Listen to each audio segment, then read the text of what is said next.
忍，马上坚持住啊，夫人，惹坏了。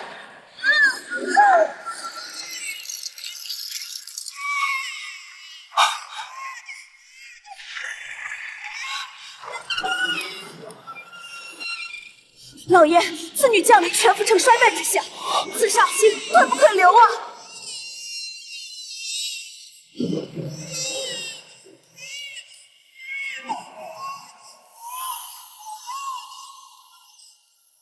来人，把这个孽种给我即刻送到乡下，没有我的允许，不得回府。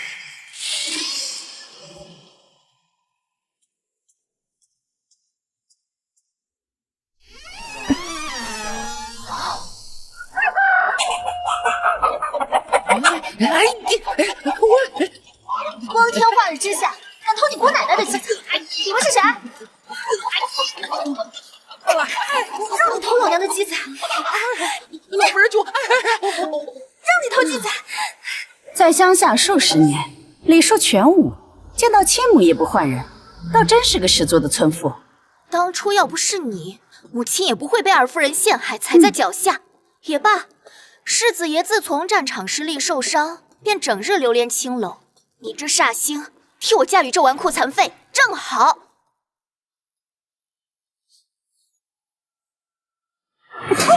目无尊长，这就是你大小姐的教养。还有你，当初就是你将我抛弃，我定不可能放过你。出去。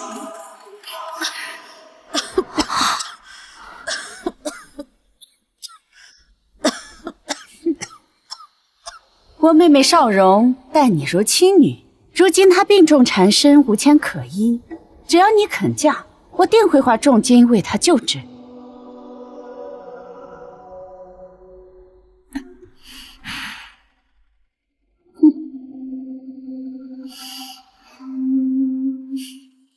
好，我嫁。希望你们说到做到。这是婚书。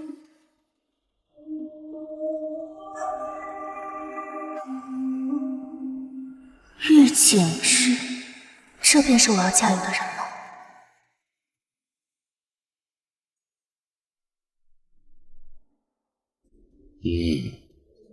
臣听闻世子爷投壶可谓百投百中，不如让他赏脸给大伙瞧瞧。世子爷手患重疾，端得起酒壶，这剑怕是要抖三抖了。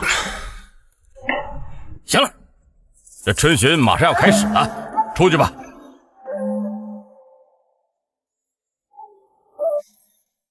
少爷，老夫人前些天向文家千金送了婚书，喊您回去娶妻。什么？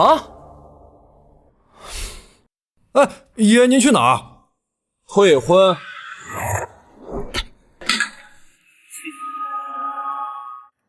少爷，老夫人要是知道您自己跑去退婚，一定会大发雷霆的。这桩婚事本就没经过我的同意，退了又如何？我才不要娶什么文家大小姐。哎，我看你面相桃花，乃是专情之人呐！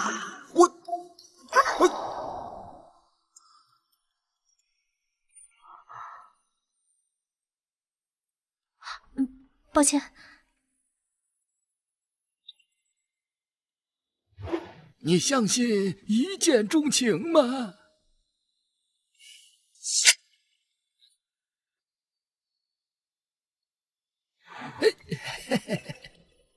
哎，爷，文家不是那个方向啊。夫人说了，让小的给小姐置办好东西，不能让文夫人小瞧了去。走，小姐。哎，小娘们儿，陪哥哥去喝两杯去。滚啊你！再来我叫人了。臭娘们儿，别给脸不要脸。哟，哎呀，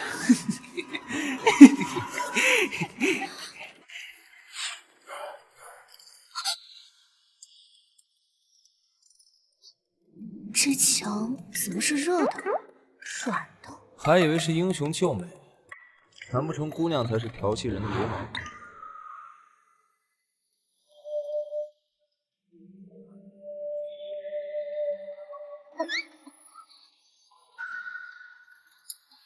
你是谁？敢毁我好事儿？不想死就赶紧给我滚！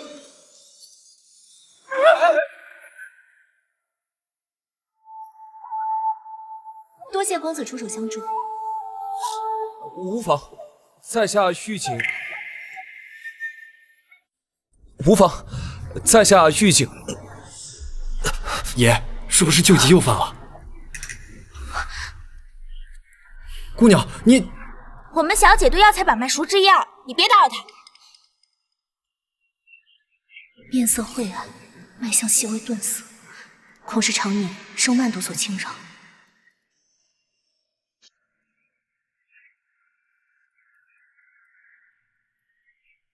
此毒不知来头，我无法根治，但有法子缓解。张嘴！这是……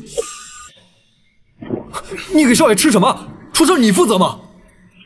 竟真的不疼了。敢问姑娘名姓，是否婚嫁？只见过一次就问婚配，莫不是又来了一个东土子？何况我是有妇之夫。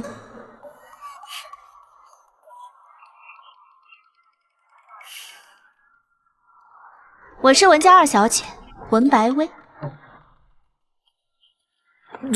这位是和您定了亲的文家，少爷快跟上，正好当面退婚。不退了，走。去哪儿啊，爷？准备聘礼，提亲。林真，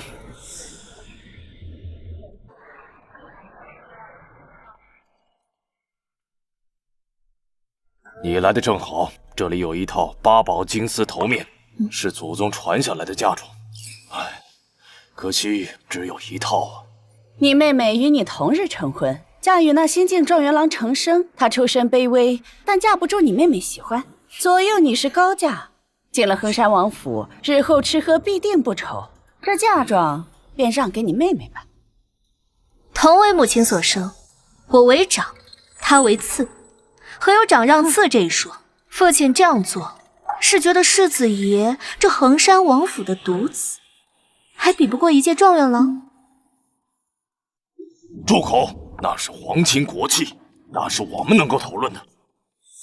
唉，反正这世子爷也不满这桩婚事，我若嫁过去没有嫁妆，定引得王府不满。我是吃苦吃惯了，只怕这日后啊，若是连累父亲和母亲，该如何是好？那倒也是。娘，老爷，这当初都说定了，这是白薇的嫁妆。就是一个乡野丫头，配用这么好的东西吗？老爷、夫人，陈生带着二小姐的聘礼到了。走。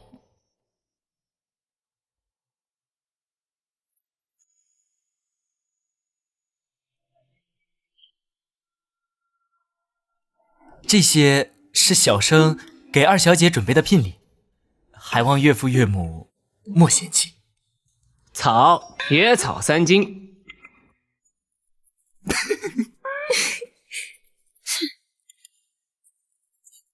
这是我今天早上上山采的，城里还没有呢。还有这新鲜鸡蛋，刚刚出炉，还热乎着呢。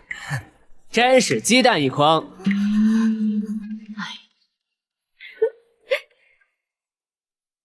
这些东西也叫聘礼，也太寒酸了，还不如那春风楼的少水呢。都给我闭嘴！何苦拿下人撒气呢？这桩婚事不是妹妹自己定的吗？怎么，妹妹后悔了？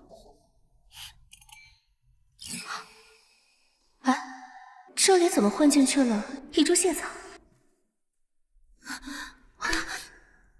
少在这动手动脚，真是没有教养。老爷，老爷，外面来了大批人马，布下了10里红桩。来人是哪里人马？看他打扮，是锦衣卫。什么？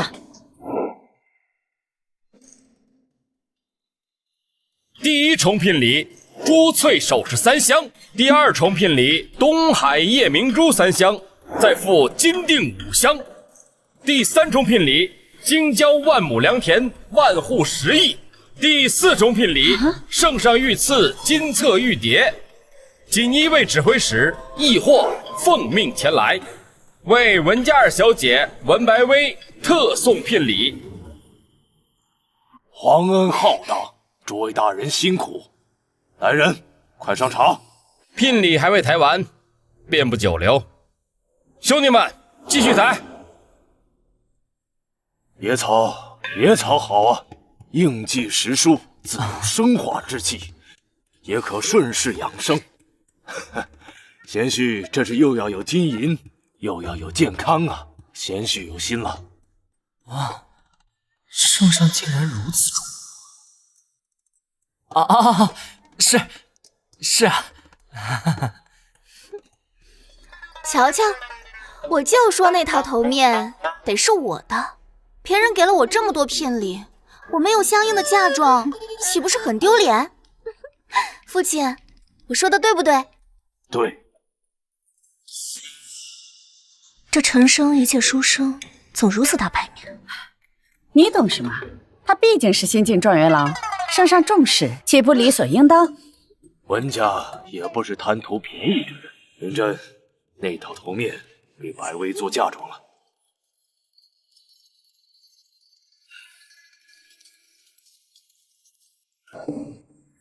哎，你们小心点放，要是把本状元郎的东西摔坏了，给你们10个脑袋都不够赔的。你小子算什么？敢想我们世子爷的东西啊？什么？这不是圣上赐给程生的聘礼吗？原来是闹了乌龙啊！堂堂一个状元郎，聘礼就这几箱野菜。放肆！本小姐的事你也敢议论？小心我打烂你的嘴！哼！你凭什么打我？冯翠是我的侍女，你要教训她，自然要问过我。你目无长姐，肯定该当。文莲真，我要杀了你！你要杀谁啊？是你？文莲真，这人你认识？文莲真，看来是有人说错了话，又有人会错了意，这才导致送错了礼啊。恭迎世子爷！在下玉景之，特来文府迎娶文大小姐文莲真。什么？您是世子爷？衡山王世子在此，岂敢无礼！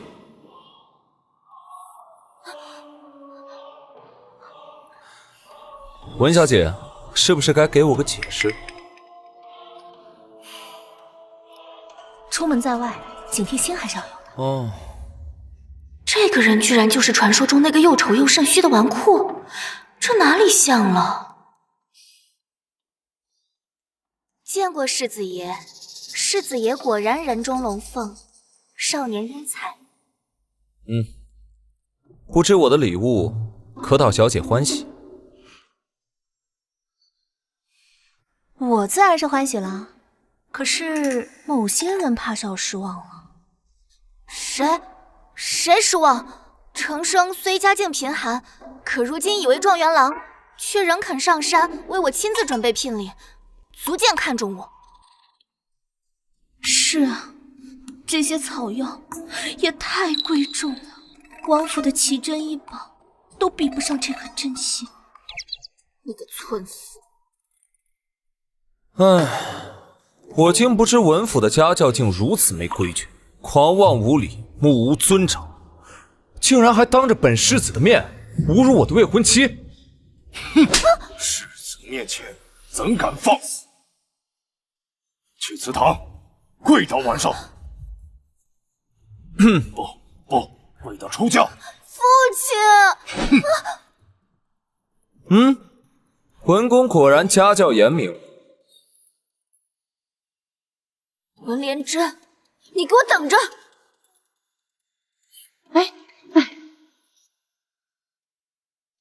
世子难得光临寒舍，不若喝杯茶再走。不必了，我还有事，要先回去了。啊，银针，还不快快送世子？快啊！是。哼，文大小姐，骗人好玩吗？我那时候以为你也是个登徒子嘛，哪有人一上来就问姑娘姓名婚配呢？再说，我也帮了你，咱俩一报还一报，两清了。牙尖嘴利，听过我传闻的姑娘都不愿意嫁给我。我原本还好奇，怎独你这么特殊？如今一看，倒是瞧出几分缘由了。啊，那可不嘛！冷漠的爹，偏心的娘，刁蛮的妹妹和破碎的我。所以你嫁给我是为了逃脱？你就不怕躲得了这处的虫影鼠杖，又遇虎豹豺狼？若有靠山，再多危险又如何？你怎知我肯做你靠山？就凭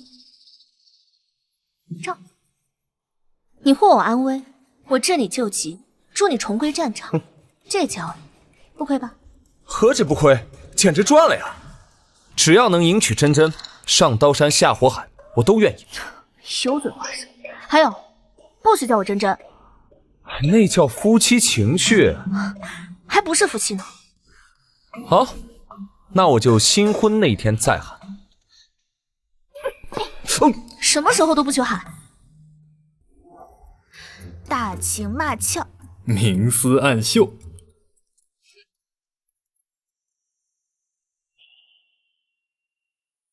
云真，你既捡了这门亲事，得以高价，千万日后记得谨言慎行，莫要连累了文家。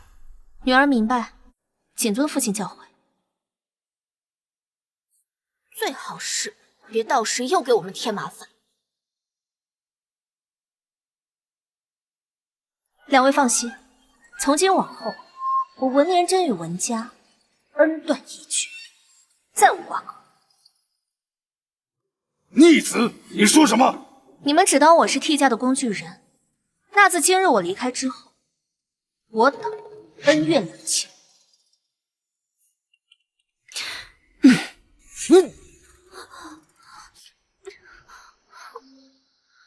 娘，文廉贞害我在众人面前出丑，受父亲罚，真是低估他了。哼，放心，娘已经安排好了，明日一定让文廉贞耽误吉时，不仅能让你先出门，还让他未过门就得罪王府。文廉贞，我不会让你好过的。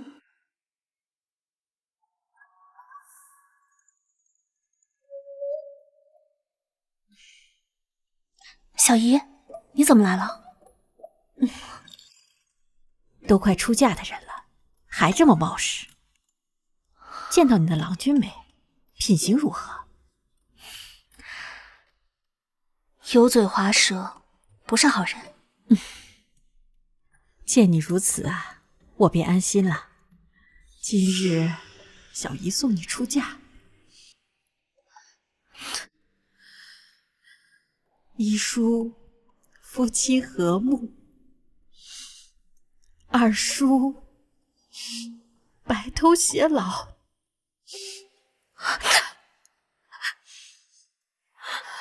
小姨，当初若不是你，我早就死在郊外了。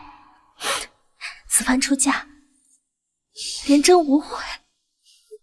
待我在王府站稳脚跟，我一定接你出去。傻孩子，大婚之日，新娘是不能哭的。你这孩子，看似柔弱，却一身傲骨。往后一定要记住，莫知大祸起于须臾之不忍，不可不谨。小姐，夫人不好了，房门从外面被锁住了。什么？来人！开门！开门！快开门！快开门！他们就是故意的，耽误了吉时，得罪了衡山王，老爷一定不会放过小姐。省点力气吧，你们今天休想出去。别怕，我有办法。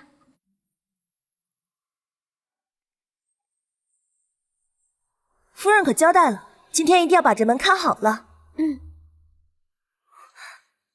里面怎么什么动静都没有了？认命呗。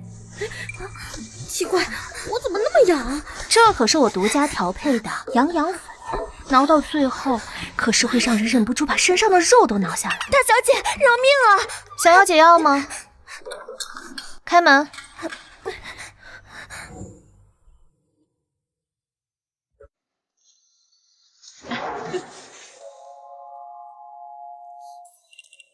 那村妇果然没出现，娘亲真是好计策，还不都是为了你？就算你是高价又如何，还不是得被我压一头啊！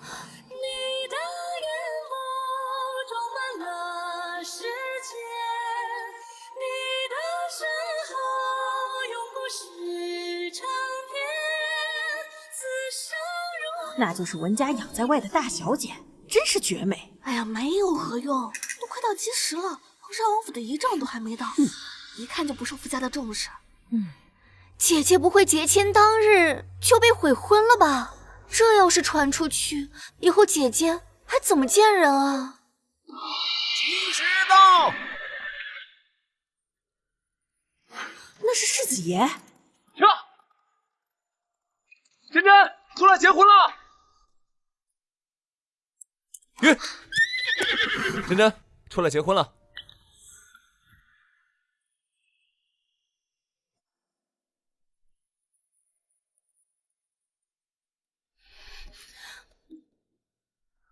夫人，坐稳了。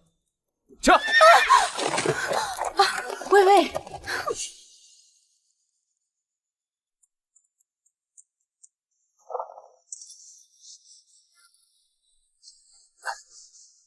这就是以后我要生活的地方了吗？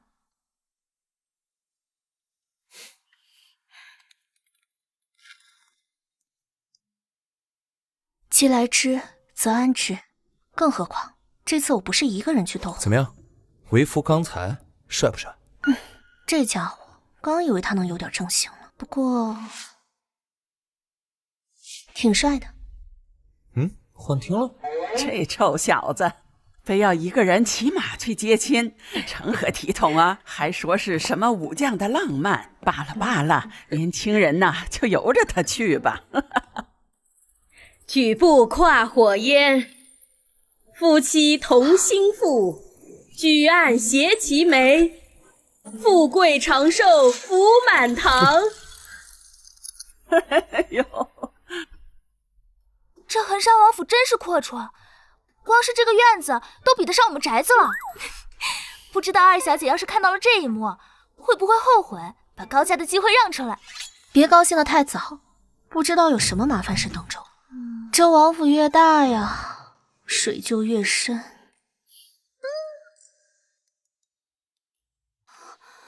也太穷了。哎，娘子，别敲了，再敲床就塌了。娘子，春宵一刻值千金，我们快入洞房吧。哎呀，我才不要和你入洞房，这光是坐着就不舒服，还怎么睡人啊？可是不入洞房，传出去岂不是让人笑话？笑话？你害我被笑话的还少吗？娘子，不入洞房就不入洞房吧。哎，闲杂人等不得入内。去你的闲杂人等！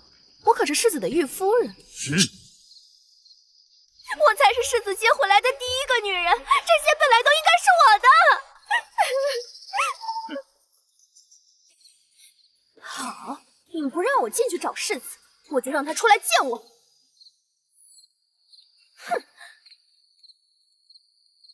我让你给我准备的东西都准备好了吗？小姐放心。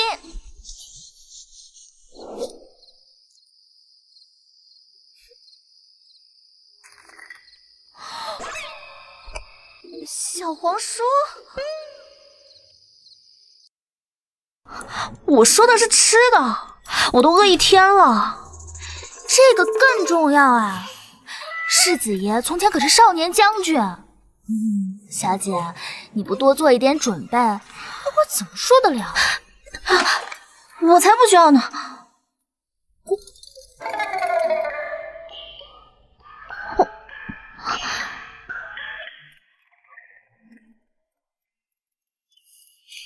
夫人，你的书。我不知道啊，不是我的。冯翠，小姐饶命！文大小姐倒是颇有几分武将之风啊。哎，我们正当新婚，他出现也是合理的。夫人，你在说什么？我们刚才说的不是下养药的事吗？你说的是这个？那夫人以为说的是什么？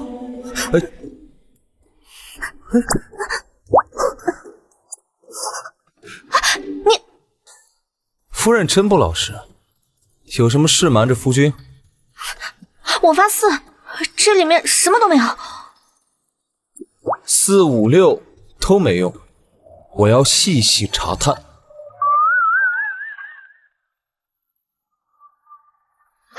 不行，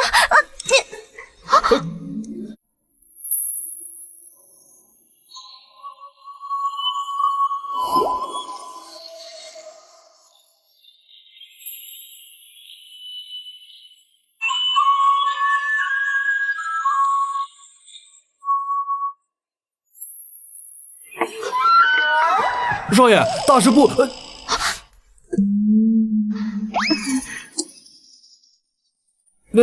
其实也不是什么大事，你们继续。到底什么事？少爷，玉颜姑娘她急着见你，否则就上吊。谁是玉颜？这事说来复杂，她……那你就别说了，你快去看看吧。新婚之夜闹出人命，怪不好的。不行，新婚之夜哪有新郎官不陪着新娘子的？这传出去，让大家怎么看我们家小姐？人命关天，莫说这些。且若是他把事情闹大，坏的是我们整个恒王府的名声，那岂不是更严重？夫人竟如此识大体。怀静，取黄金珠宝，还有前几日皇上送的几副东海珍珠，打成首饰送给夫人。我不要这些，能给我换成稀释草药吗？不行，不必换，只要我有，只要你要，我什么都给你。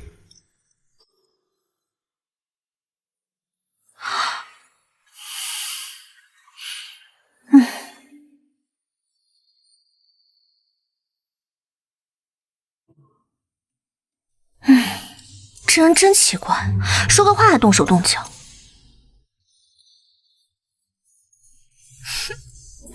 没想到世子爷还挺喜欢小姐的。这样就叫喜欢啊！我的傻小姐啊！你让我小姐不要啊！反正我真心错付，还不如跟父母一起去了。不要！没用的东西，差点我就真没命了。别管他。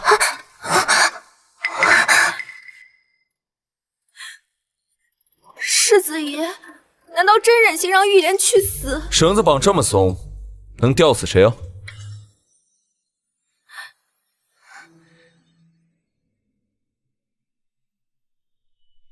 世子爷迟迟不肯给玉颜一个名分，莫不是嫌玉颜是个孤女？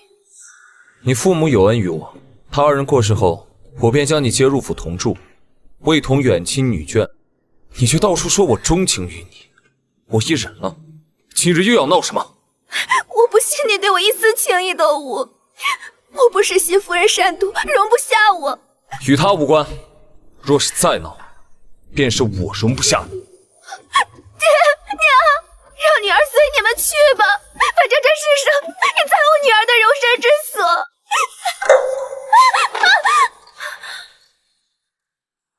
再闹，玉颜姑娘就搬去外庄。外庄僻静，呼再大声也不少。还有别的事吗？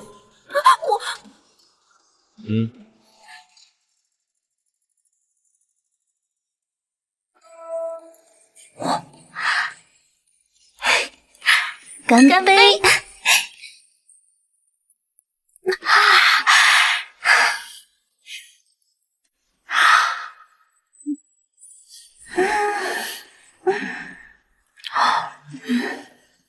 就这样让世子爷走了，小姐，你真的什么感觉都没有？一个人躺在这么大的婚床上，岂不空虚寂寞冷？一个人睡怎么了？我从小都是一个人。小姐，好可怜，好可怜。你怎么不吃啊？没事，小姐，多吃一点。那你的猪蹄给我吃吧。啊，这可不行。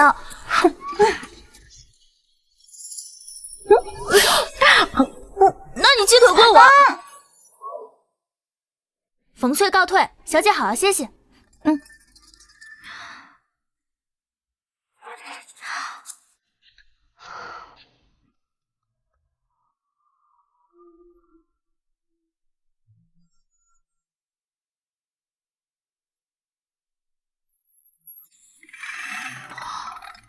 怎么还有这种东西？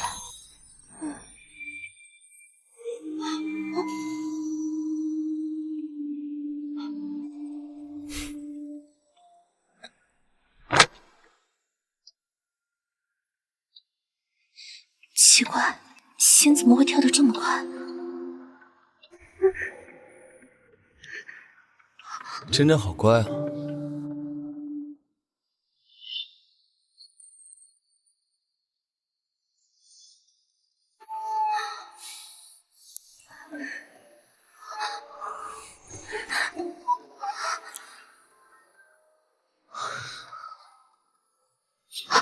不行，不行！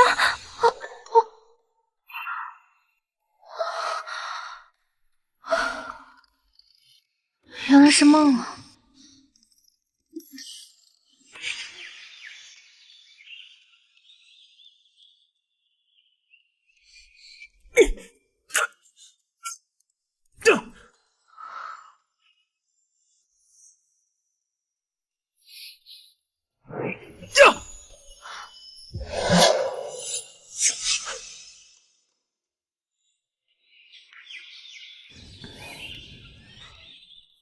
脸怎么红了？夫人有何指教？不许叫我真真，可我没有。梦也不行。怎么，这是梦到我了？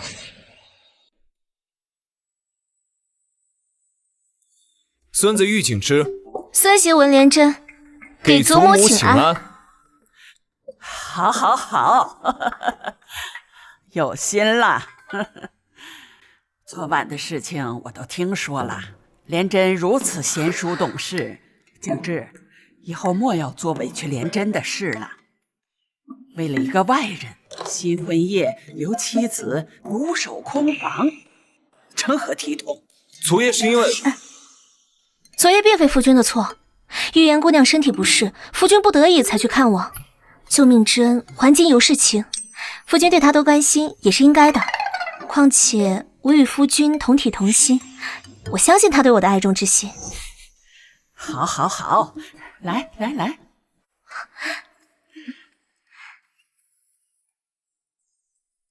这是咱家的祖传玉镯，现在呀，它是你的啦。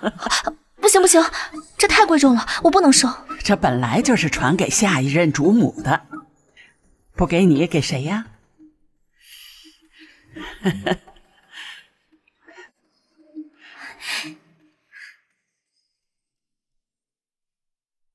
多谢祖母。太好了，小姐，得到老夫人的认可了。你说这衡山王府是老夫人更厉害，还是世子厉害呢？应该是衡山王更厉害吧。老夫人年迈，世子又未正式袭爵，还以为傍上了老夫人就能踹走玉景之呢。可恶的文莲真！听说老夫人将象征当家主母的镯子都给了他，凭什么？那镯子是我的！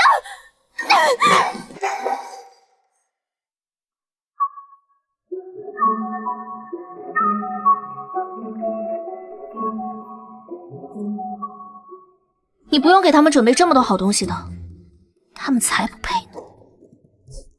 表面的礼数还是要有的，放心吧，这送与你小姨的，怀静亲自去送，保管不叫人贪去。谢谢你啊。谢什么？我是你夫君，我理应做这些。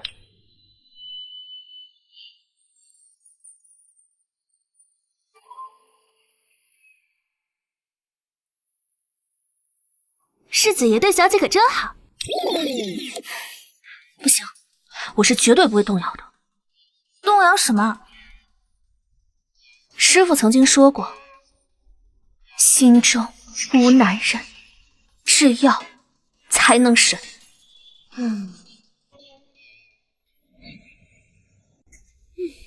你做下手，两边留给世子和少荣。世子爷就算了，他荣姨娘凭什么？莲真最为看重你荣姨娘，今日回门，世子倘若看见咱们薄待了他，定少不了怪罪的。这从来都是我的位置，他仗着高价就想霸占，凭什么？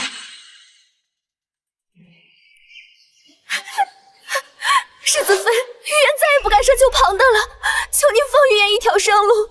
我看，我早就说过，你若是再作妖，就休怪我。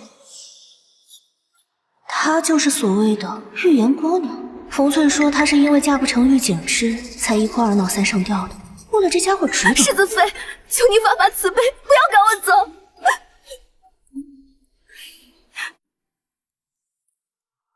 你想让我如何？怎么又是你？吵吵嚷嚷的，存心丢我衡山王府的面子吗？我知道，老夫人和世子妃都不喜欢我，可是我和世子相处已久，却一个名分也无。名节已丢，之后我是走是留，都无法再做人了。若是世子妃不成全我，我便只能死在这里了。什么名分？我和你根本什么都没有。事到如今，你怎样说，玉言都只能认了。你既然如此，那便由我做主。那你做妾。就这样？你还想怎样？难道不应该你骂我打我，我委屈受惊，你来我往好几个回合，最后你又气，又不得不容下我。你要这样？那我可以再来一次。来，你再跪一次。谢谢世子、世子妃、老夫人。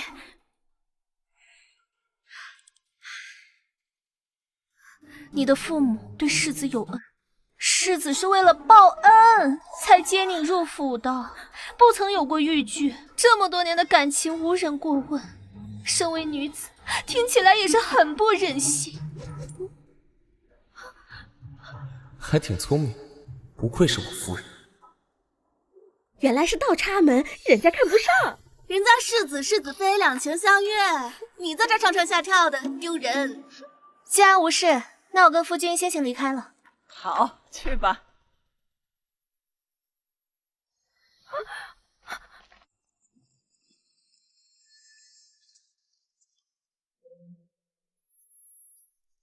听说世子妃从小在乡野长大，却生得这般兰心蕙质，秀爱慧中，少爷可真是好福气啊！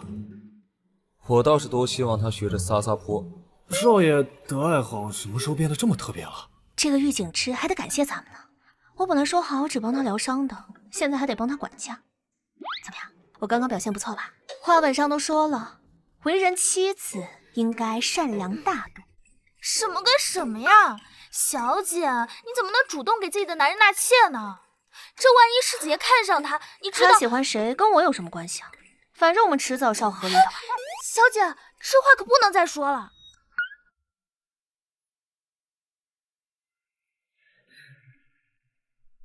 这有什么不能说的？这是我们早就定好的条约啊！唉，我的小姐，怎么偏偏在感情上像个木头一样呢？已是晌午，世子爷大抵是不会来了。我就说，他肯定不受夫家重视。还未过时辰呢，再等等吧。有你说话的份儿吗？还不快布菜！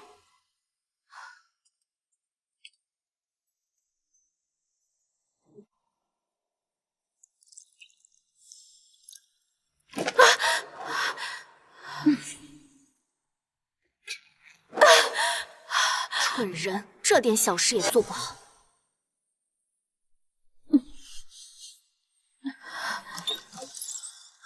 恒亲王府世子，世子妃到。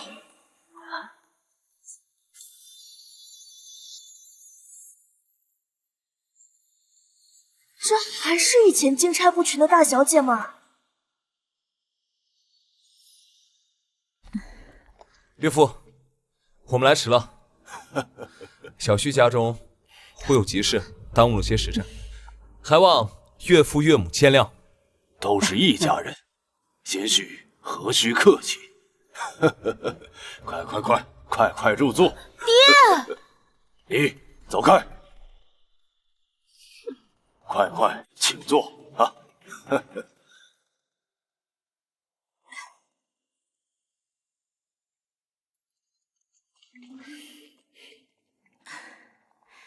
珍珍，你在衡山王府可安好？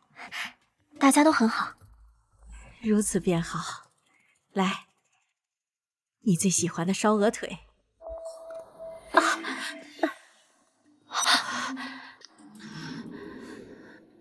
这是如何弄的？方才姨娘布菜时，二小姐故意打翻汤，还推了姨娘。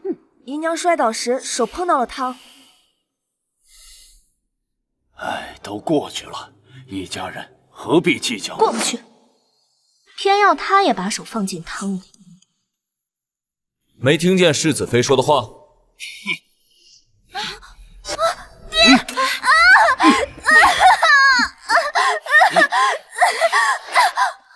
文莲这你疯了，这么对你妹妹，哼！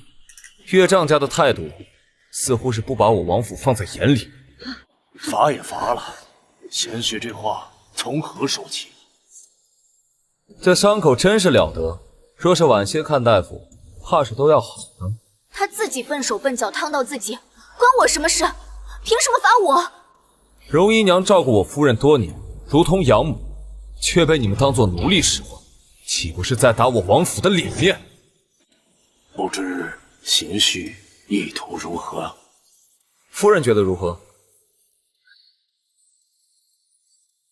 小姨，跟我回王府。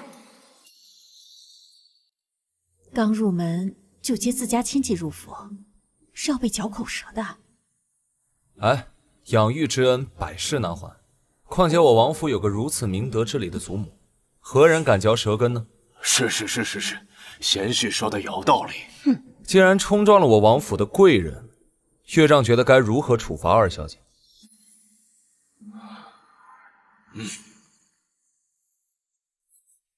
不是都罚过了吗？娘，救我！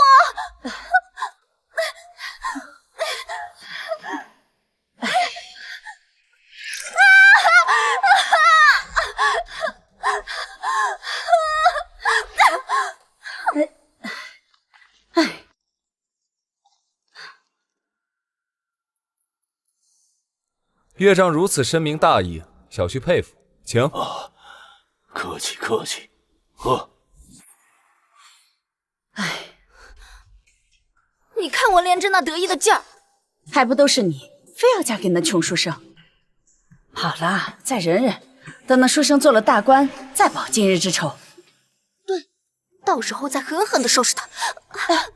娘，再看看你的手。娘子，你在哪儿？娘子，一脸傻样，怎么考上的状元？走了，赶紧回家读书去。慢点，轻点。没想到你在文家竟是这种处境，我心疼你。今天多谢你帮我接触了小姨，光说多没诚意。那我还帮你解决了预言呢，一报还一报。既保全了我们恒王府的颜面，又给你纳了一房美妾，不好吗？那我真是谢谢你。嗨，甭客气，以后你再遇到什么金言银言的，统统找我。世子妃真是大度开明。哎，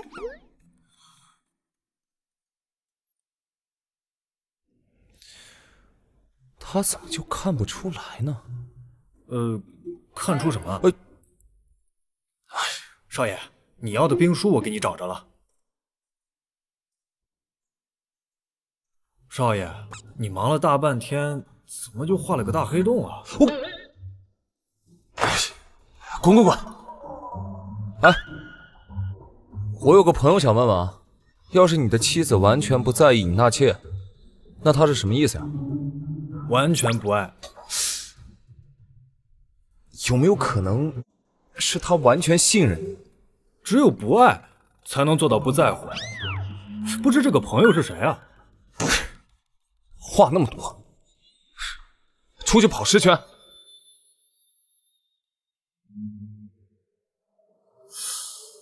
我说什么了我？天命之谓性，率性之谓王，修道之谓教，道义者可虚。等我夫君写出一篇名动天下的文章，得到圣上赏识，至少官拜4品，到时候有你好看。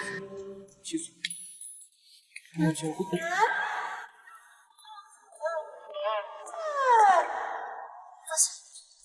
子，干什么啊？快写！写什么啊？写谏言，写给圣上看。娘子，好端端的，你为什么突然让我写谏言给圣上？人之所必不免也，唯圣贤唯能知而改之。圣上英明，一定能懂这个道理。到时你犯言直谏，圣上一定觉得你有才，欣赏你。不写，我还没挑水喂鸡呢。啊！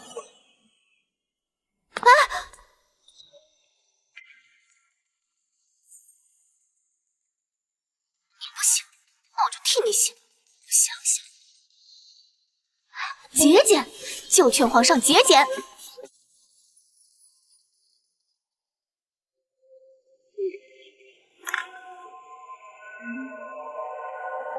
我也是很有才的嘛。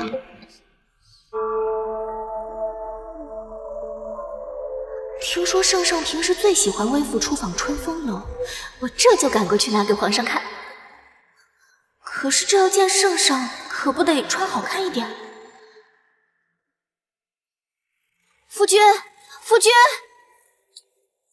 怎么了，娘子？快换身衣服。换衣服做什么？你照做就是，难道我能害你吗？程程，这个呀是全京城最出名的捣花糕。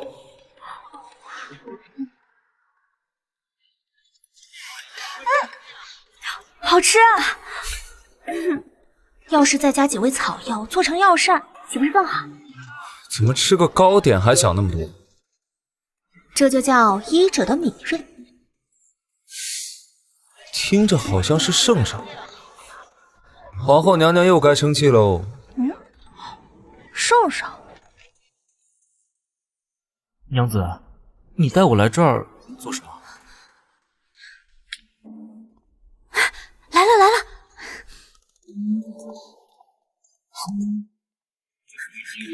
真是不好意思。哎，无事。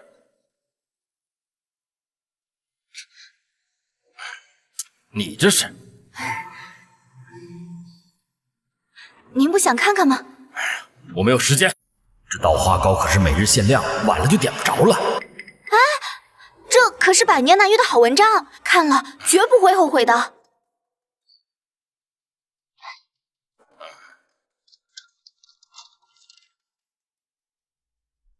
我家夫君可是新科状元，一身才华，就等圣上召见了。这是你写的？正是我夫君写的，如何？放肆！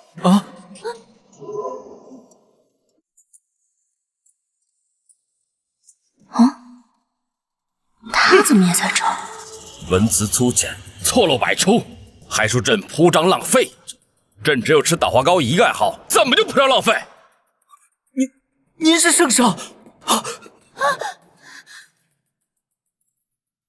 你看你穿着几十两一匹的织罗锦，还配说上百姓疾苦？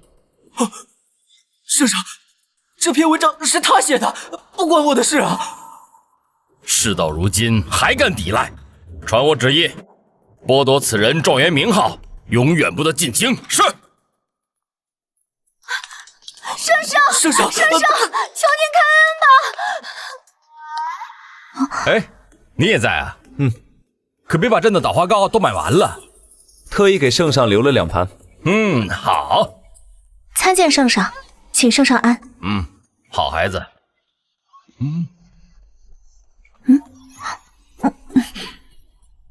走吧，朕的捣花糕还等着呢。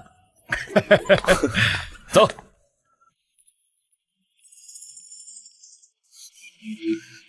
你这蠢妇！都怪你这篇破文章，还有这身衣服！你这蠢材，你还敢打我？打你又如何？我要休了你！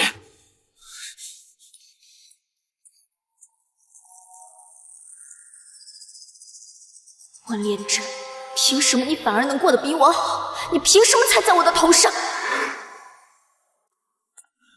如此良辰美景，为夫为您舞剑助兴。你伤势还未痊愈，不可轻易运气。无妨，舞剑而已，不费什么力气。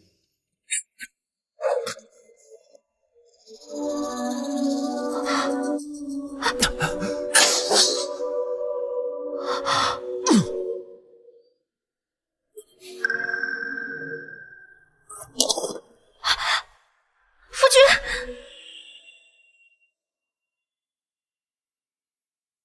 连真，没想到你的师傅竟然是已经隐居的孟神医呀！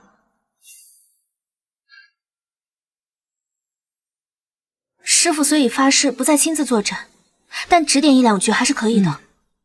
我已经派冯翠去请教师傅了，一定会有办法的。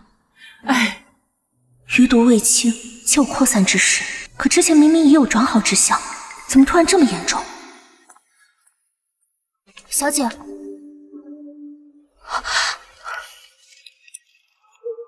世子中的是遗毒，此毒潜藏其狡猾，惯会利用骗人，并至后期看似好转，实则仍在扩散。此毒失传多年，所以我也未曾和你说过。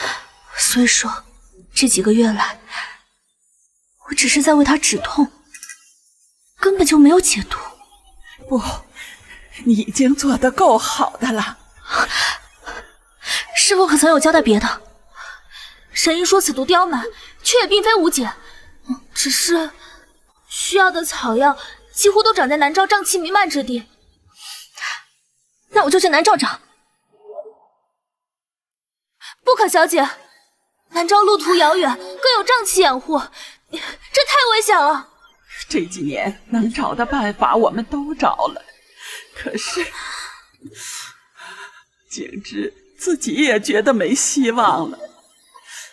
外人都说景之是自甘堕落，可有几人知道他心里的苦楚？孩子，你有这份心意，我们就知足了。只要我能种出来不就好了？快，你再去问问师傅，所需的材料有哪些？哦，神医早就料想到了，让我最后再将这药方交给小姐你。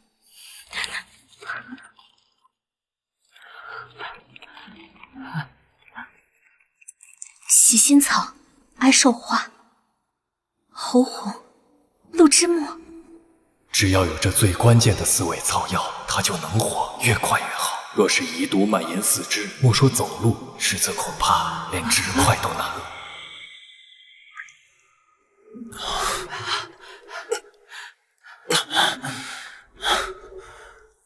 何必呢？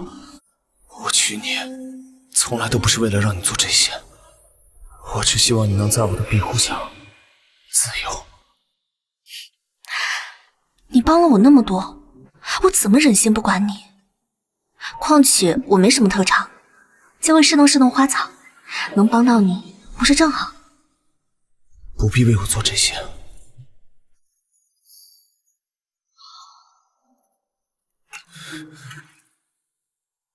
为了我，好好活着，夫君。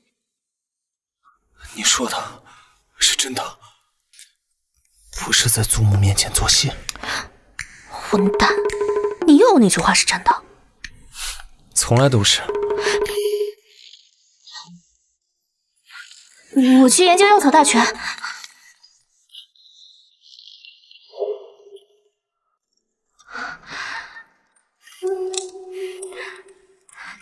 这样就像南诏的湿热环境了。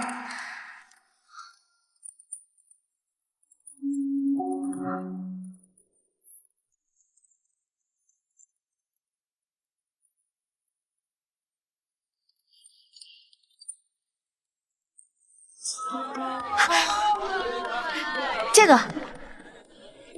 既能看花灯，又不会让夫君被人打量的方法，我已经想好了。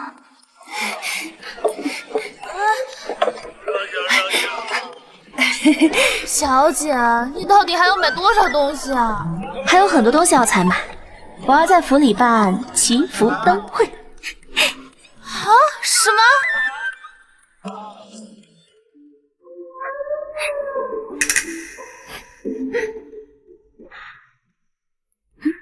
猜猜我是谁？你是王府最大的笨蛋。你才是呢。今夜有祈福灯会，怎么不出去玩？我想跟你一起去看花灯。快走快走。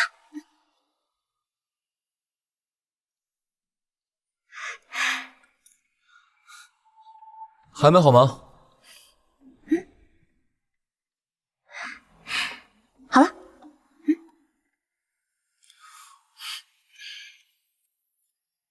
怎么样？这些都是我设计的，好看吗？好看，真好看。油嘴滑舌。我只是结巴了，又不是说你好看。哎呦，夫人饶命！我现在还是个娇弱的病患。这还是我第一次看灯会呢。这也是我看过最特别的一次灯会。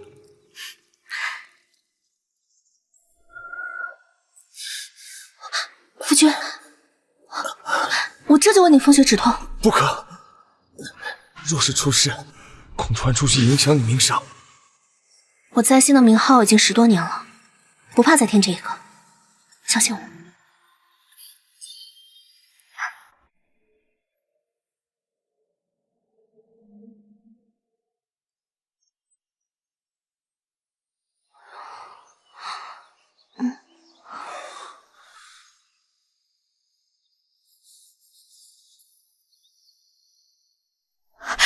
太好了，快速减缓了。得亏是你，若是换成别人，就是鲁莽行事，罔顾人命。我师父以前总说，心中无男人，制药自然神。可是我嫁给你之后，反而还进步了呢。孟神医只是提醒你要专一，我猜你以前肯定是个爱玩之人。说昨晚真出了事，我就害他成了弑父之人。我这样的人没了就没了，难道死前还要拖他下水？怎么了？你在想什么呢？在想你。还皮，就不该搭理。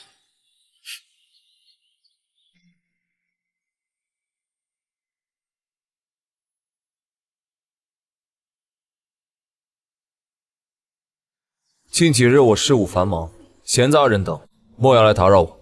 是。包括夫人。好的。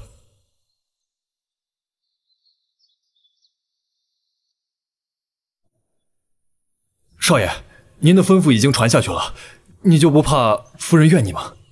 长痛不如短痛，他不也常念叨心中无男人，只要自然神吗？这只是调侃，夫人为你做那么多，您怎舍得寒她的心？唉。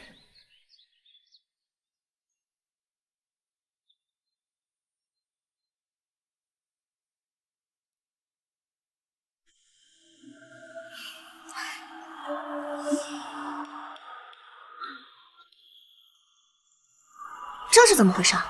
少爷受了些风寒，吩咐旁人远离些，莫要被传染。风寒？那怎么能不让我看过？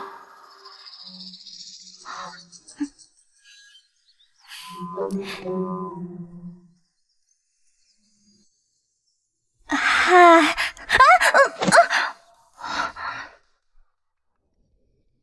你身为世子妃，白天爬窗吵吵闹闹，成何体统？还不是因为你把门锁了。大夫已经瞧过了。喜仙草和爱寿花花期相近，7日内定能全部开花。侯红和陆之木长势斐然，下月一定能有所成长。可否想去瞧瞧？真真，这几日我想一个人清静，你正好也能一个人专心侍弄药草，如何？孟神医也说过了，我操劳过损，静养几日才能有利于解毒。好吧，我知道。哎，走那儿吧。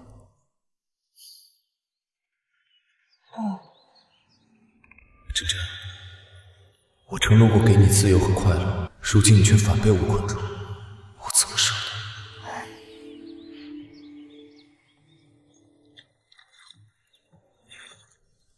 夫人，再教就要死了。夫人，您没事吧？其实少爷当年出事后，就连老爷和老夫人也不敢靠近他。少爷装成纨绔，也只是不想暴露自己不堪的一面。只是少爷不知道该怎么面对你才好。没事，我理解。只要我养好花，调制出解药，我就能见到他。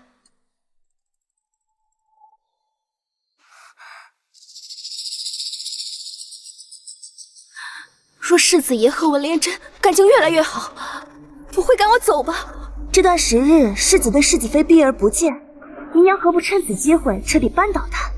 若世子妃因为寂寞做出什么伤风败俗的事，等我当上世子妃，定少不了你的好处。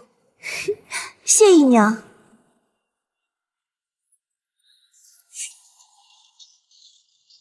迷情药有了，就只差一个奸夫。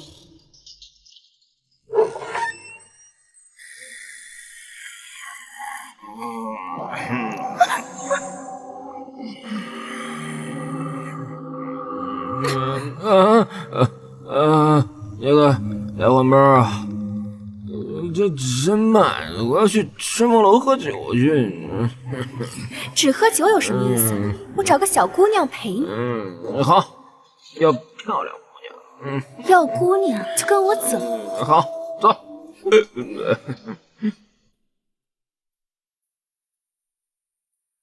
小姐，这么晚了，就先歇息吧。这夏季虫害多，我得在这仔细看着。你先去休息吧，我没事的。那怎么行？我得陪着小姐。你要是休息不好，你怎么照顾我？好吧，夏季花房蚊虫多，小姐记得把驱虫香点上。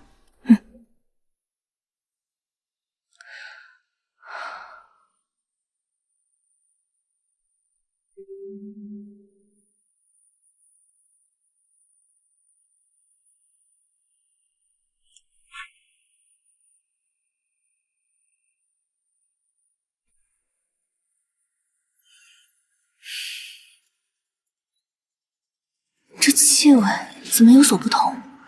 是换了用料？不对，风子。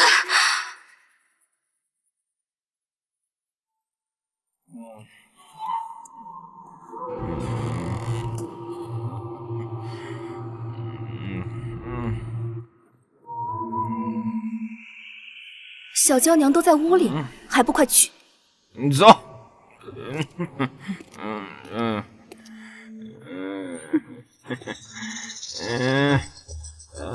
小美人，本大爷来了。哎呀，哎呀。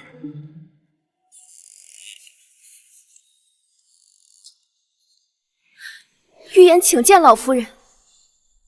玉姨娘莫要吵嚷，老夫人刚刚睡下。我有要事禀告老夫人。大晚上什么事这么急？有人私通。你吗？你说什么？吵吵嚷嚷些什么？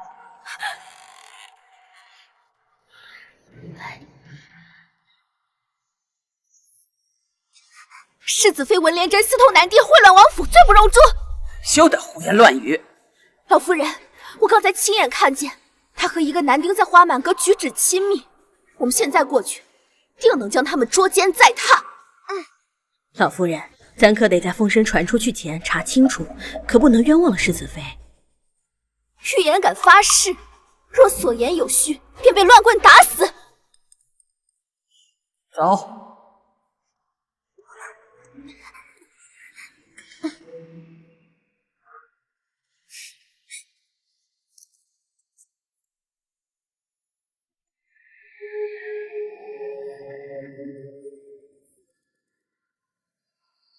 给老夫人请安。莲真呢？小姐刚睡下，那正好我们喊她起。玉姨娘，不能进去，滚开！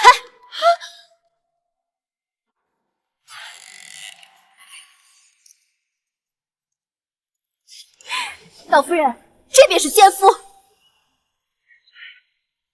文莲贞，世子爷不过冷待你几日，你便耐不住寂寞了。吵什么？这声音，你是？世子爷，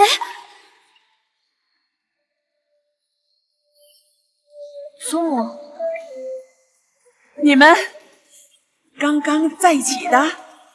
祖母何故这样问？我们是夫妻，在一起不是正常的吗？竟敢污蔑世子妃，该当何罪？竟敢污蔑世子妃，该当何罪？不可能，我明明……你明明什么？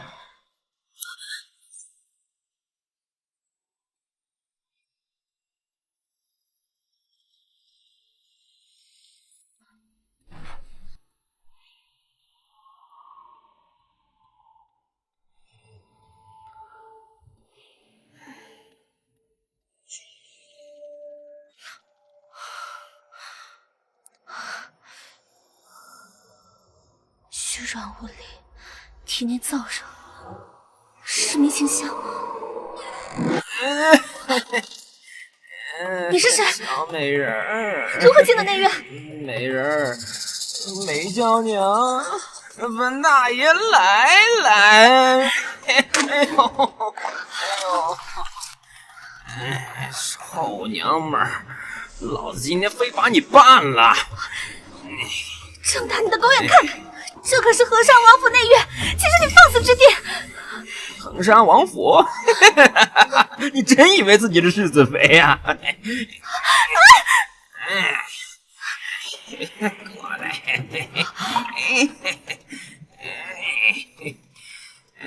过来，哎呦！放肆！世子爷饶命！世子爷饶命！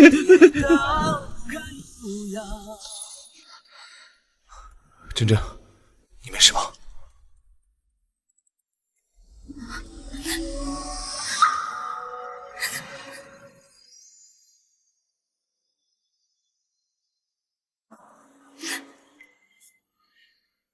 来人，将这毒妇拉下去，关起来，天后发落。老夫人，老夫人，老夫人饶命啊！老夫人，老夫人。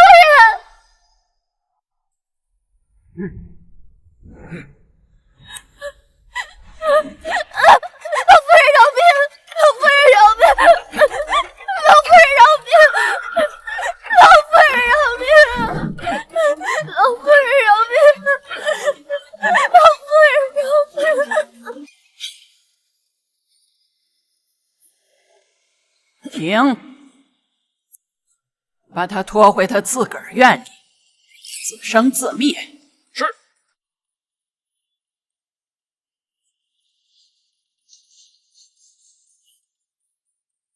真解气！他不仅自己没得逞，还撮合了你和世子爷。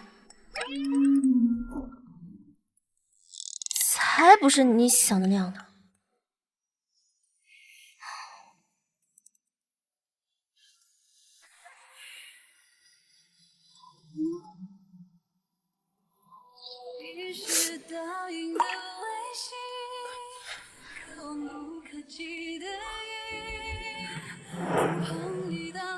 都怪你不肯牵我，都怪你不陪着我，对不起，都怪你。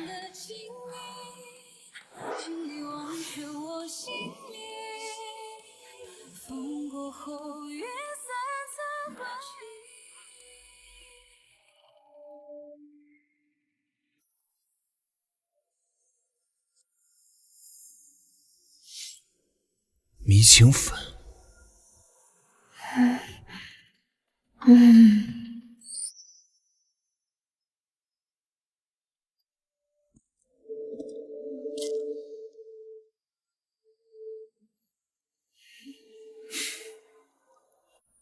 本想偷偷回来看你，还好我赶上了。玉景之，你凭什么觉得没有了你，我还愿意活下去？你先休息吧。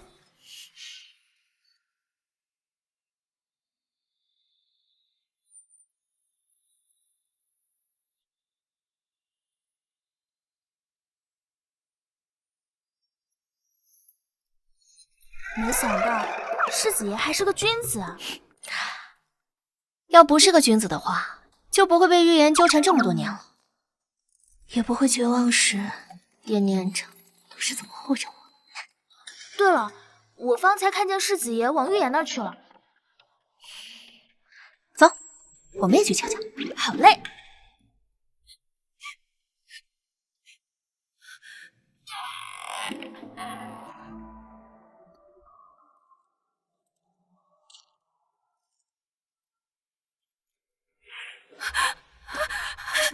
世子爷，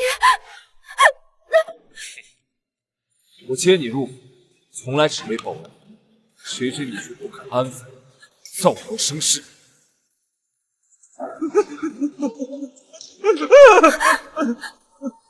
没错，就是他带我进画房的。为保夫人名节，我才没有当面将你拆穿。如今你还有什么好说的？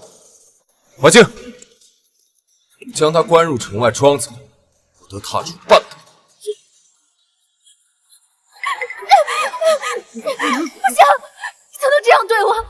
我可是你恩人遗孤，要是传出去，人家定会骂你无情无义，恩将仇报。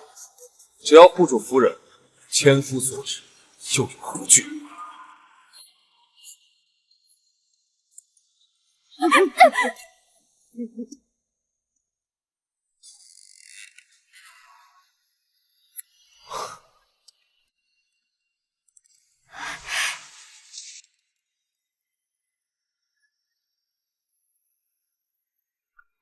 只想和你朝来暮往，看人间心伤。只想和你长肩手上，眼上看月亮。以强，花已经开了，你的毒一定能解。以前的事是我不对，是我钻牛角尖了。以后再有事儿，我一定跟你商量。抱歉，让你受委屈了。那我两未相逢，爱也入了万里的星空。这屋里的明清散还没散呢。你这个人真讨厌。对，没散，全是那会儿。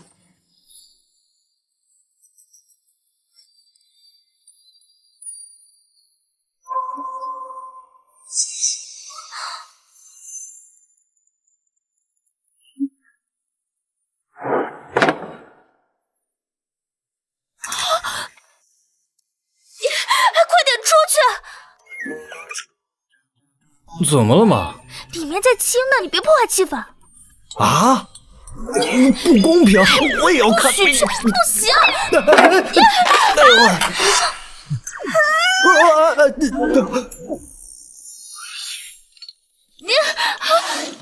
儿。少爷夫人，你们继续。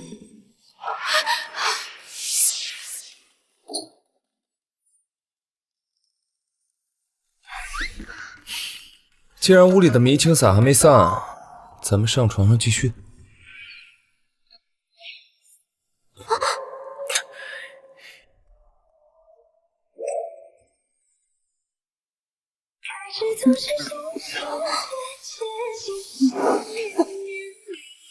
不行，还是白天呢。终于能弥补没完成的洞房了，真真。你身体能行吗？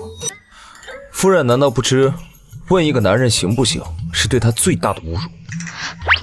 说什么呢？我是关心你好不好？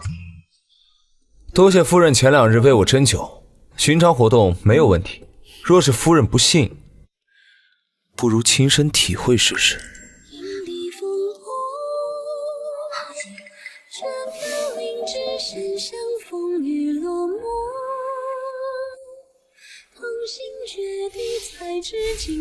如何？我行不行？你真的中毒了吗？左右也没有其他的事要操心了。这2日，不如夫人帮我好好查查身体。2日？夫人，求您疼疼我。你这小美人还挺会撒娇的嘛。那我便勉为其难的同意了。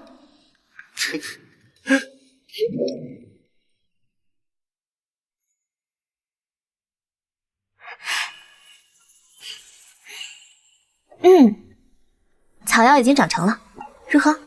我厉不厉害？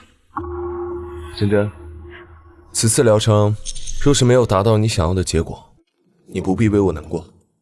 你不是说了会相信我吗？我受此毒侵害数年，早已不抱任何希望，只怕你的往后余生莫要因我生亏。你少看不起我，是我的人，永远偷不走。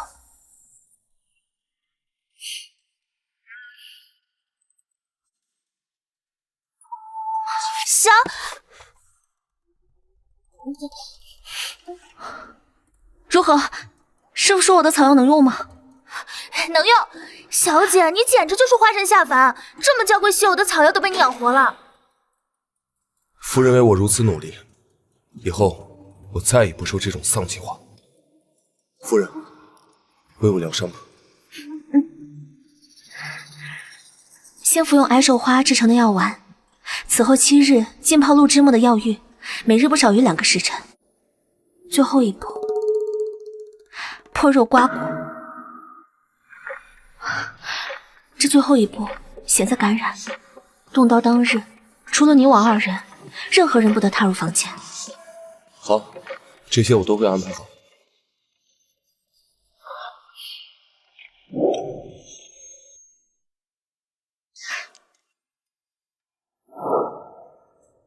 有劳真真助我一臂之力。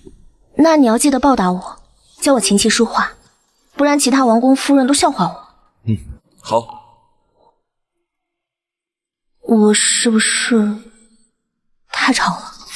无妨，正好助我保持清醒。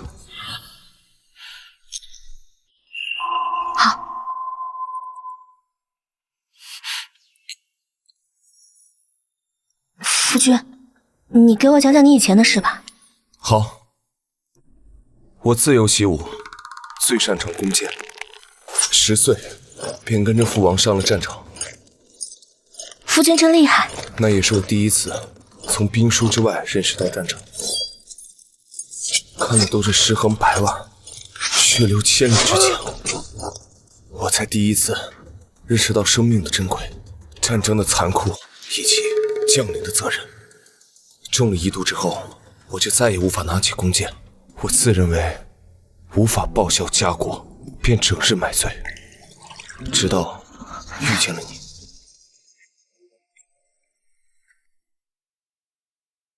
那日在集市上，我第一眼看见你，就对你动了心。当时我还以为你是登徒子，上来就问我是否婚配。真真，我从前一直都不怕死，可直到看见你为我忙前忙后，我突然就怕了。你一直觉得我不相信你，其实我是怕在惊喜之后是有更大的失望。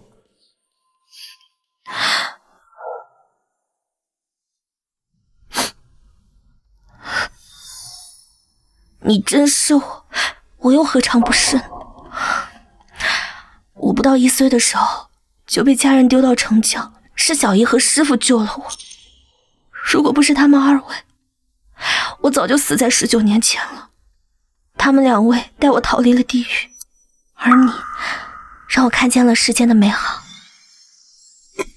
夫君，夫君，再坚持一下，马上就好了啊！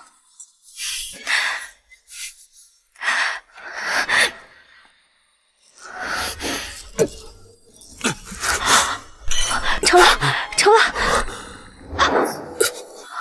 夫君，夫君！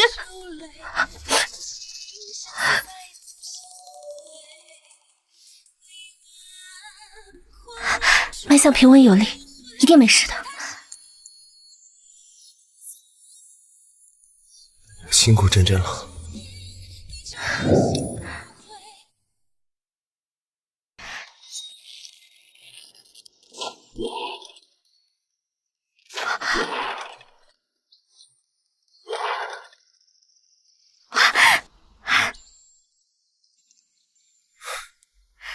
伤才好了半个月，就这样嘚瑟。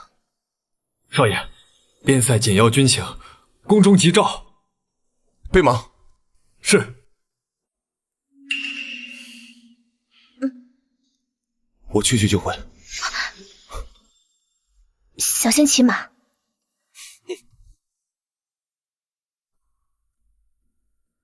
小姐，世子的身体至少还需要休养半年。若是他起营出征，一定凶多吉少。他是我的夫君，更是大理百姓的少将军。无论他做什么决定，我都会支持的。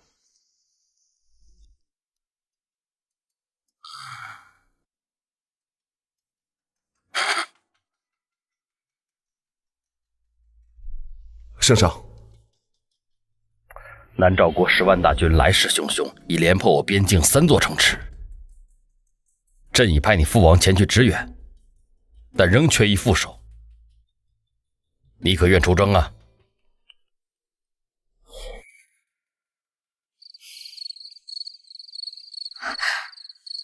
夫君，我明日便要领兵出征了。这么急啊？南诏来势凶猛，边境危机，不能不出。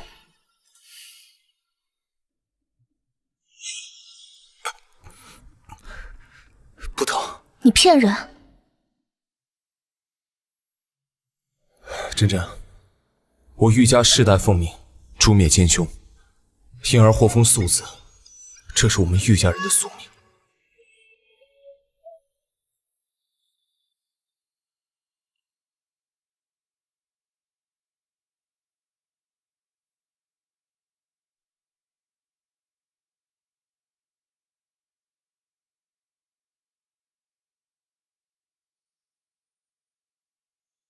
这些是我名下的财物、地产等明细，你拿着。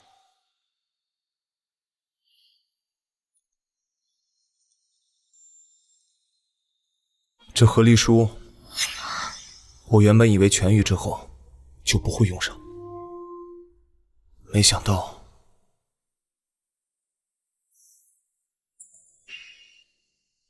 说我战死，你可改嫁？我不要！这辈子是我负了你，若有来世，定厮守一生。夫人，这个时候你还奏为夫，是不是有点太破坏气氛了？谁让你自顾自说什么和离来世，不揍你揍谁？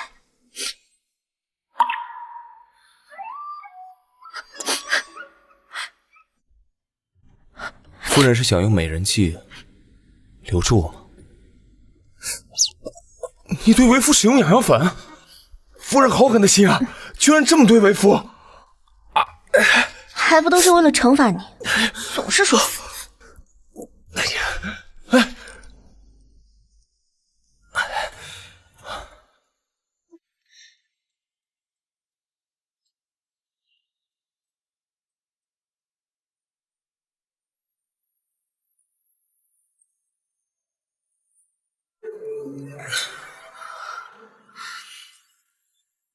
我支持你的决定，也会助你一臂之力。我说过，我不需要你的保护，我是够格与你并肩的。这是我感知的假死药，可惜你明日就要出发，材料不足，我做不出第二份。服下此药，可假死昏迷7日，如同死士。夫人有心了。你一定要活着回来。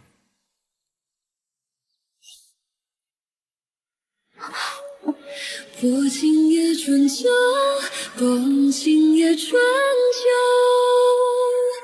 长路尽百转千愁。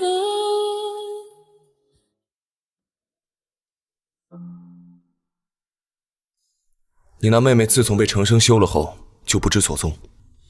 文家找了许久都不见人，恐日后有什么事端，我将怀静留下保护你。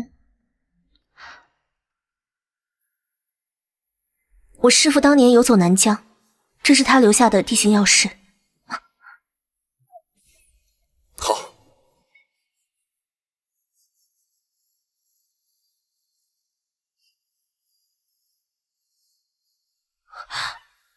我等你。是谁笑我人如梭，心如墨？是谁叹我一生的人离合？小姐，你怎么还有心情来春风楼吃饭？你懂什么？这里可是全京城消息最灵通的地方，一定能打听到夫君跟前线的消息。听说五皇子最近又是赈灾又是大流寇，传闻圣上龙心大悦。是啊，自从几月前五皇子娶了皇妃，越来越受陛下宠了。太子之位本来就悬而未决，你说……来，几位贵宾，楼上雅间请。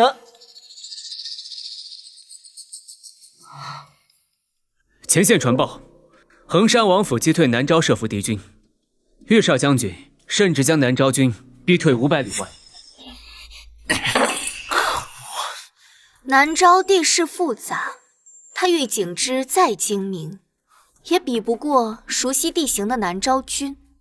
这次不过是运气。爱妃说的对。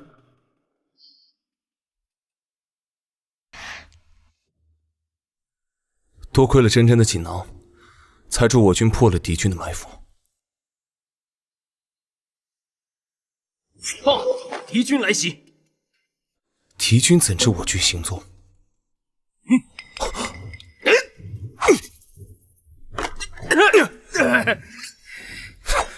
说，同伙还有谁？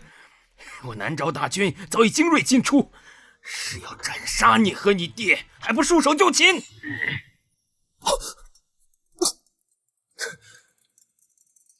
报！衡山王命您派兵突围，他已留下断后。父亲，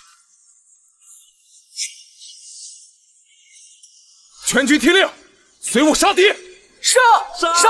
杀！小姐，风翠，我总有股不好的预感。没事的，小姐，老爷和世子吉人自有天相。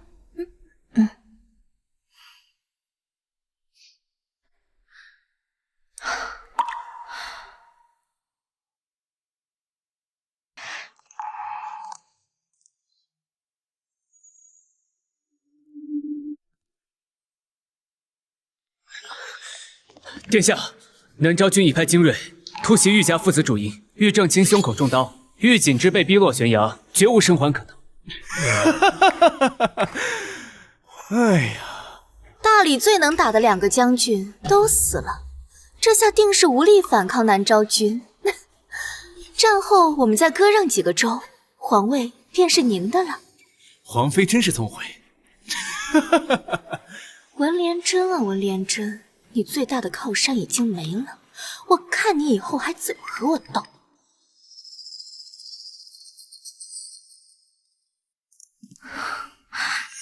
小姐别急，怀静已经去打探消息了。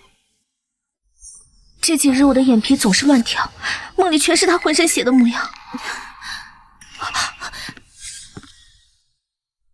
如何？打听到什么消息了？少爷他……不，小姐。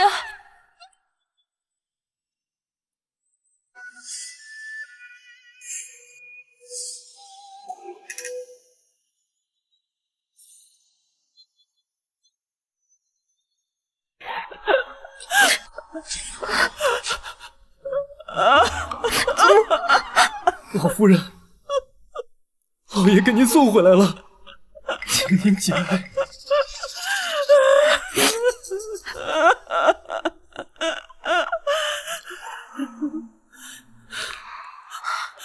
我儿，英勇否？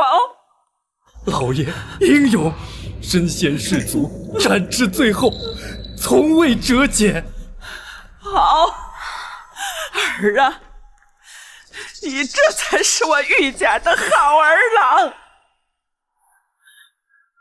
回家了好，儿啊，回来了，就再也不走了。不走了！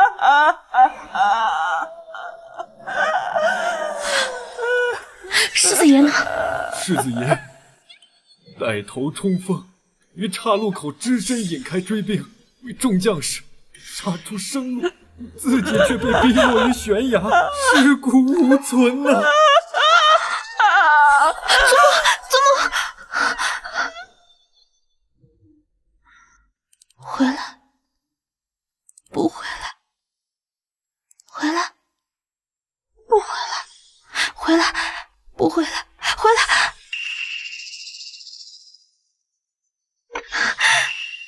什么破话，一点都不准。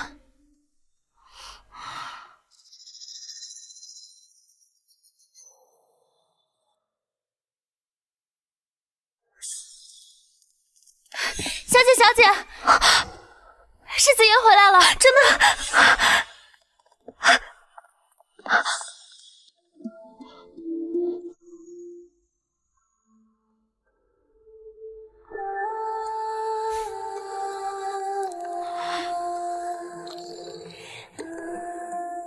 玉锦之，你回来了。让夫人久等了。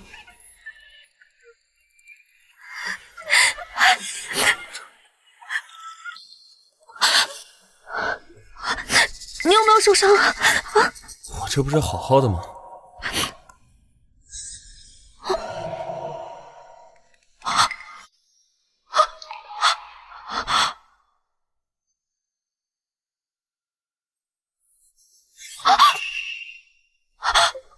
玉锦之，玉锦之，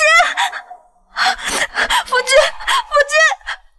问世间情为何物，只叫人生死相许。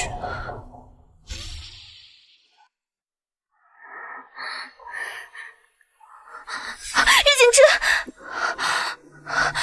这是吗？这是吗？小姐怎么在这睡着了？我扶你去歇息吧。他答应我会回来的，他答应我会平安回来的。小姐，你不找我，那我就去找你。小姐，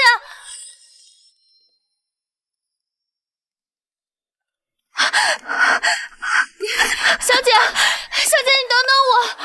小姐，夜深路重，我们回去吧。不，我就要在这里等他，他一回来就能看见我。你听，是青云，一定是。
给我拿下！你们要干什么？玉正卿、玉景之二人犯通敌叛国之罪，我等奉五皇子之令，抓捕于氏一族，违者格杀勿论。您留下。小姐，别怕，万事小心。好。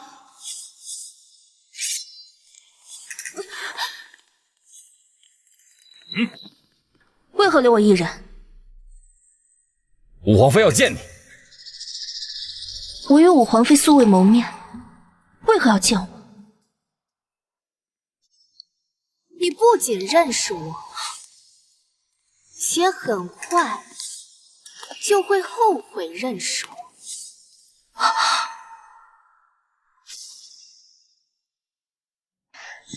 好久不见了，姐姐。几位贵宾，楼上雅间请。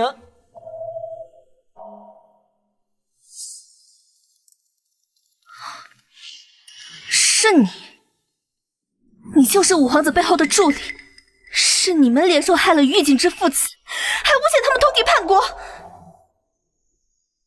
姐姐果然聪慧。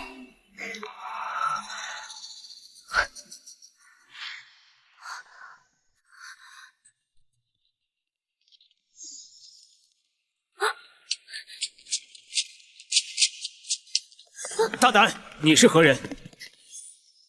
殿下，我有一计可解您心腹大患，得到你想要的位子。区区一个女子，就算你有能力，我又凭什么相信？就凭我们有同一个敌人，同一个目标。联合南州，我身为大理皇子，不可。殿下，成大事者不拘小节。战后我们割地赔款，换几年和平，之后再养兵蓄锐，杀回南诏。事成之后，你想要什么？除了陛下的后位，白薇什么都不要。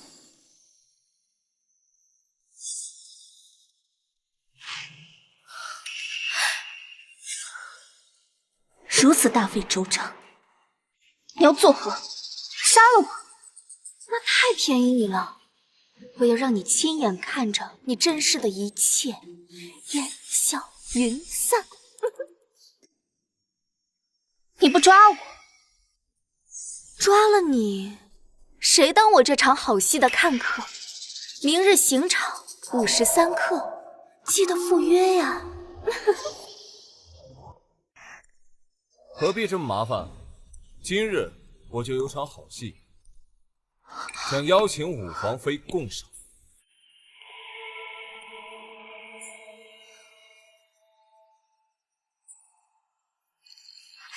真的是你啊，夫君！白薇，大事不好了！外面突然来了一队士兵，把人都包围了。你是谁？竟不知五皇子有这么大的本事，能够调动锦衣卫扣押我族人。叛国，全副死不足惜。现在的押人已是仁慈，你赶紧束手就擒吧！去向满门忠烈，岂容你在这里垫？罪证我已交给父皇，王特命我捉拿御史全族。皇上那个老不死的，身边锦衣卫早就被我换成了自己人，否则他怎么可能那么听话？是吗？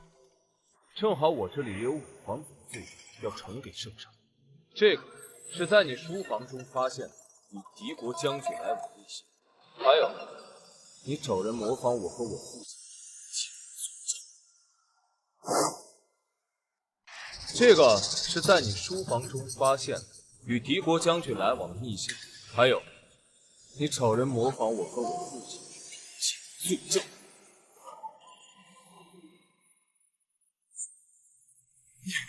你快杀了他！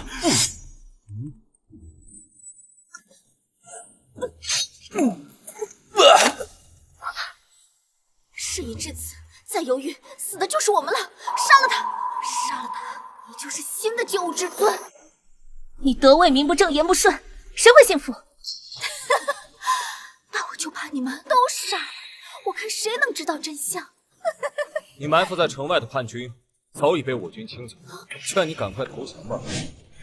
小心！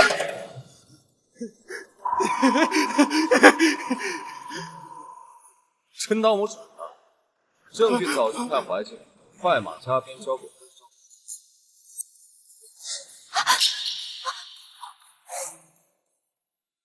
不错，否则我就杀了他。再往前，你的挚爱就要见阎王了。挚爱？我今日护驾有功，美女应有尽。他肯定是诈你的，动手啊！什么？不愿意动手？我帮你啊，一箭双失，正好你们两姐妹有黄泉路。夫君好狠的心啊，竟然这么对我。夫人好狠的心，居然这么对为夫。你少做戏了。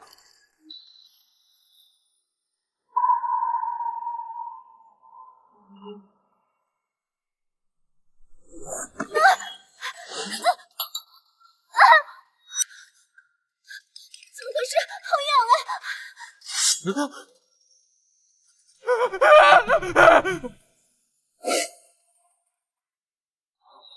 珍珍，没吓着你吧？珍珍，不能饶了我这一回吗？知不知道我有多担心你？要不是看在祖母跟小玉的份上，我都想……你看，我这不是好好的吗？怎么，夫人不放心？那我们回去再检查检查。都这样了，还是个纨绔样。祖母，你无事吧？好好，大家都没事吧？听说你向圣上讨要美人，可有这事儿？哎，祖母，那都是情急之下的决定。您再拿我开玩笑，珍珍该生气了。珍珍啊，人如其名，心眼小的跟针眼似的。哎，好珍珍，好珍珍，哎，我错了，哎，珍珍。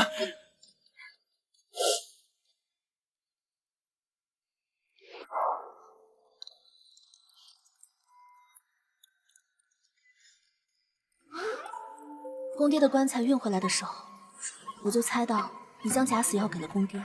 开棺检查，发现果真如此。是。别告诉我，你将纸条塞入了棺内，告诉他醒来一定不要离开，也让他因此免了牢狱之灾。正是你将假死药给了公爹，我之后才那么忧心你。可既然你无事，为何都在传你战死沙场？新营地驻扎之后就被南诏军发现，定是内鬼作祟。不如咱们顺着做局，揪出内鬼。太凶险了。不过幸好你回来了。我能遇见你，真好。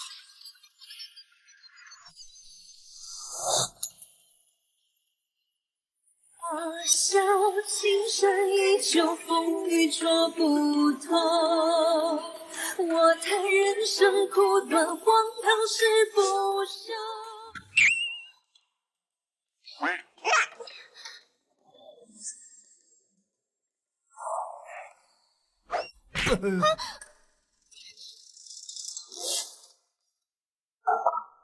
奉天承运，皇帝诏曰：肃亲王世子玉景之讨伐凶逆，特封辅国上将军，其妻文氏廉贞，特授太常寺女君之职。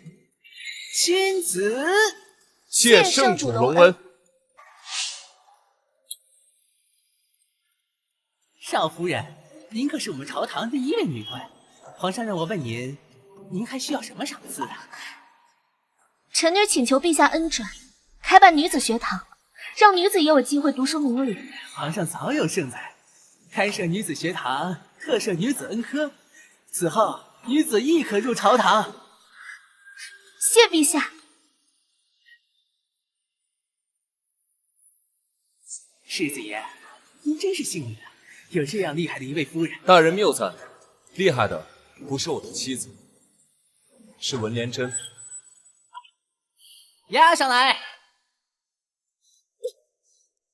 文廉贞，你别得意了，我错就错在选了2个懦夫，下辈子我定会赢你。